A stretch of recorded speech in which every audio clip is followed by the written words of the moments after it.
Sisyphus happy. Why did I think you lived in Canada?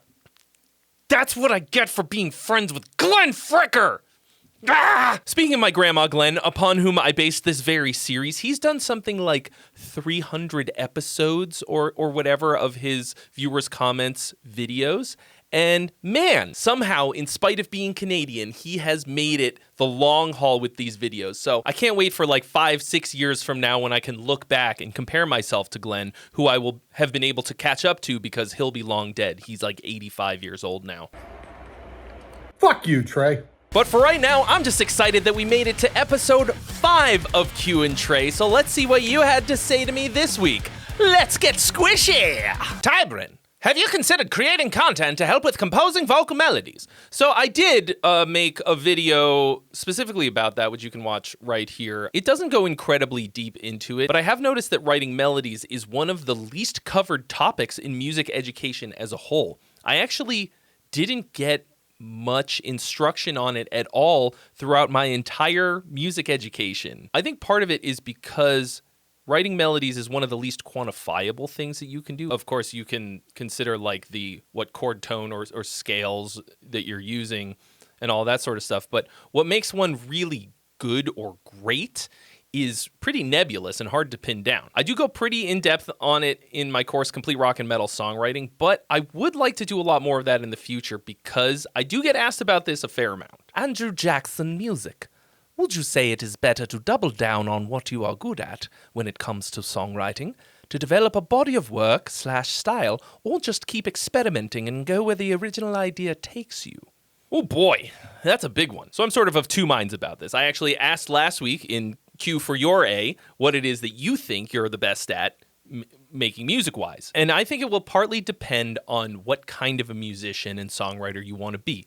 Do you want to be someone who can do basically everything to a certain level? I never made a conscious decision to be very versatile, but looking back, a lot of the decisions I made are sort of about becoming very versatile. But I actually think that being a one-stop shop can hold you back in a lot of ways. A lot of musicians that you look up to are what I call skyscrapers in the desert. Or if you've ever done any kind of role-playing games, you know what the word min-maxed means.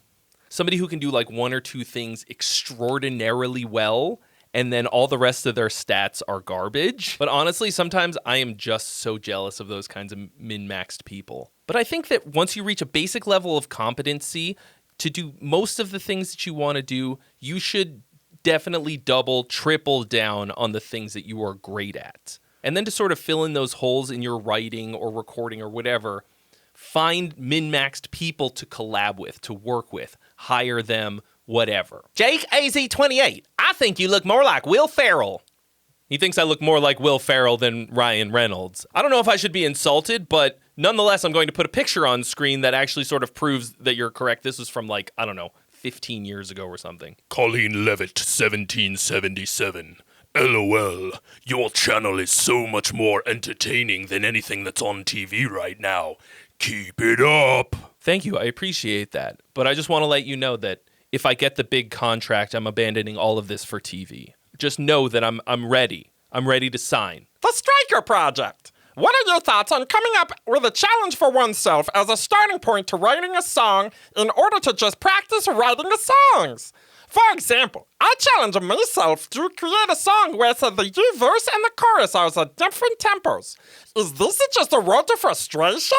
Look, if Ahmed Best ever dies, that's when I'm going to TV. I might be pretty biased because we literally do this here on the channel once a month with Roll for Song. Now, the challenge there is that it's completely random and there's something usually outside of my wheelhouse that I have to do. But I have done things like combining two random musical styles like bro country and gent.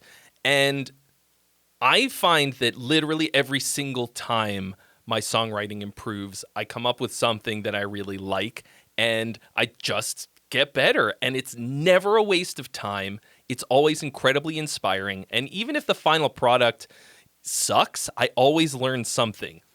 Like, I think that you're going to learn when you try to do this thing that you said, challenge yourself to write a song where the verse and chorus are different tempos. Like I said in last week's video, I think that if you're gonna do tempo changes, it should be like for a really, really good reason, but There's only one way to find out why that is. I can tell you to do it or not, but until you actually do it, you're never going to know why. But man, musical challenges for me is like one of the best ways to learn. Cancerous Wine 9646. Curious about any tips on writing and arranging for instruments that I don't play. Like guitars and bass are no problem, but whenever I try writing drums, strings, or brass, it always sounds a bit off. Also, any suggestions for orchestral and metal drum libraries would be awesome. 100% for sure the best way to get better at this is to pay attention to people who have done it well in certain compositions, figure out what it is that they're doing and why it's working a certain way, okay?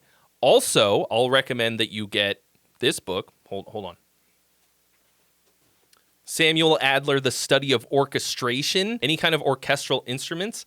This is going to give you all of the ranges and registers, and it also comes with a bunch of audio so that you can hear where each instrument sounds a certain way, doing a certain technique. I'll put a link to this in the description, but this is a huge help. Of course, I also studied this stuff sort of academically, but in terms of what you can do 100% for free, completely on your own, I'll use brass as an example. Who's somebody who uses brass extraordinarily well? John Williams, Junkie XL. Go and listen to their work. Go listen to some examples of where the brass is just killing it. And then just listen to it over and over again and try and figure out what register each one of the brass instruments is playing in. What is the technique, the articulation that they're using? Is it staccato, legato? Is it like flutter tongue? Where in the instrument's register is it playing, right? Like trumpets sound particularly great in terms of like a real powerful orchestral sound in a very particular range. And if you're writing something for the trumpet that's like in the trombone register, it's not going to sound how you want it to. For orchestral sample libraries, I love Spitfire BBC Symphony Orchestra. Hard to fuck with that one. But if what you want is access to a ton of different libraries for the least amount of money, I recommend one of the subscription services like Musio or East West Composer Cloud. I will also put links to those in the description. I'm going with the assumption that this wasn't a setup and you didn't do this on purpose, but because your comment tied in so perfectly with the course that I'm giving away, which is called Making Symphonic Metal with Free VSTs, this week, Cancerous Swine 9646, you are the winner. You win. Congratulations. Hit me up on Discord. Send me a DM, and I'll get you squared away with that. And that brings us to this week's Q for Your A, in which I ask you a question, and you answer it in the comments below. This week's question is, what is the song that made you decide to pick up an instrument and play music? For me, completely silly, but when I was in 3rd grade, some people came in to demonstrate for us the kinds of instruments that we could learn to play in the little like elementary school orchestra, and the woman who played the cello played the Batman theme, and I was like, sign me up, and completely changed the course of my entire life. It was like the old Batman theme, too. Not even the Danny Elfman one, which would later, once again, change the course of my life. So tell me a little story in the comments. Because it seems like a lot of you need to work on your fundamentals, as we all do now and again. This week, the prize is going to be one of my guitar courses, one that's called Relationships. And in this course, you're going to learn every single 3-note per string scale on the guitar in 60 minutes. Seems impossible, but the course is an hour long, and they're all in there. And I've developed a system that makes it so incredibly easy to learn all of these scales. It'll blow your mind. I used to teach it to like 8 and 10-year-olds. And as always, if you want to check that out, there's a link in the description with a special discount code. And like we do every week, the only thing that you have to do to be entered to win is to leave a comment. And you can leave as many as you like. Questions, comments, concerns. In the comments section, it's called the comments section, but it's also the questions and concerns section. And as I just did, next week, I will pick one of your comments, questions, or concerns to be the winner, and then you win the course. Ned Severed Head, Your reaction videos are much closer to Rick Beato's What Makes This Song Great series than general reactions. I love them. Thank you, Ned Severed Head. I appreciate that a lot. And that's sort of what I'm going for. I will admit, I wish I'd come up with that name before Rick. I just call them reactions because I know that people search for that. But this isn't the first time I've been called the Metal Rick Beato. Paolo de Bourgeon. I'm just going to commit to never saying your name correctly. So get used to it. Question, I submitted a song for review during one of your Friday streams, and you told me that my chorus was too wordy, but there was a lot more lyrics crammed in the verses than the chorus. Should choruses be more catchy and convey meaning with less words? Of course, there are no rules. I often think of the song 1 Week by the Bare Naked Ladies. Every single girl who's my age knows every word to that song, and it's basically rap the whole time, including the chorus. It was incredibly popular to the point of inescapable when it was at the height of its popularity. But that's kind of an exception. It's less about how wordy it is and more about, are you doing a good job summing up the idea? In the chorus, I like to say as much as I can with as little as I can, with as few words as possible. I think that's probably why, and you'll see this in the Roll for Song streams, I will spend so much time, I front load it. I spend so much time on the chorus up front, and on multiple occasions, I have had to speed run the verses with like 15 minutes left. I go, oh my God, there's no fucking verse vocals at all. After spending 2 hours crafting the chorus, trying to find the catchiest way to say the idea. I find that works the best in terms of the storytelling, right? You move the plot during the verses, and then the chorus is going to be more or less the same thing every time, right? That's a lot for me to say basically, yes, I think that choruses should be more catchy and convey meaning with less words. But as always, your mileage may vary. But don't let that stop you from trying. It's not about whether it's good or bad. There's no good or bad, right or wrong in songwriting. There's only works and doesn't work.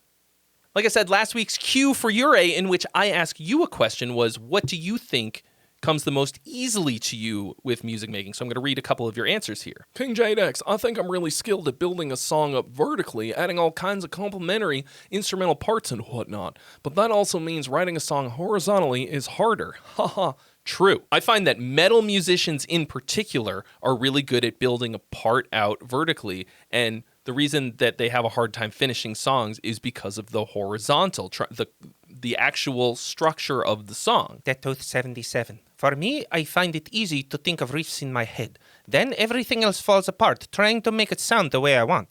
Or actually forming those riffs into a full song.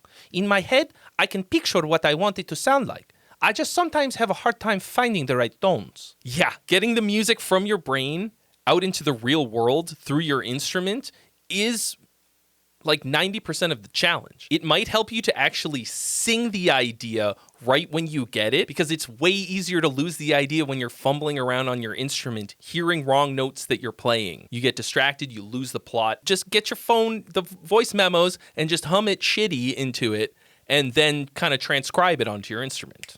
Zenith AMV. The easiest part of writing for me is the idea. Suddenly I have brilliant ideas that I can't give shape to, though. And it's so frustrating, so much that I then leave the project unfinished. Coming up with ideas is great, but when the work part kicks in, you have to apply the craft. You need a bunch of ideas and techniques for developing those core ideas once you have them. Kind of like I was just talking about with metalheads who can build out a song vertically but can't finish it. For that problem, the cure that I peddle is actually completely free. It's called the 7-Day Riff to Song Challenge, and it's where I help you turn one riff into one song in 1 week. It's completely free. I'll put a link to that in the description. But really, the only way to get past this is to take these ideas and see them all the way through to a finished product, even if it sucks. And also to narrow the scope of the project. Don't think that it has to be this massive thing. Finish a 3-minute song with verse, chorus, verse, bridge. Just finish it the fuck off. And then you just need to iterate. It sounds like you don't quite yet have the craft skills to take your art, which is this great idea that you've got, and turn it into a final product. Rar H3643. I envy anyone that has the opposite to my problem. For me, lyrics are the easiest part of songwriting by far. I picked the right voice for this one. If I'm in the right creative mood, I can crank 'em out faster than I can a wank. I've written entire concept albums before, and I can hear the music in me head, but I just can't translate it into me hands. So they just exist as a collection of poems on me phone that will never see the light of day. I want you to go and look up a person named Bernie Taupin. Don't be jealous of anybody that has the opposite of your problem. Find that person and team up with them. You're Bernie Taupin. You have to find Elton John. You got to find your Elton John. I think Sir Elton John is probably busy. That's it for episode 5, Gong Gang. Stay squishy, and I'll see you next week.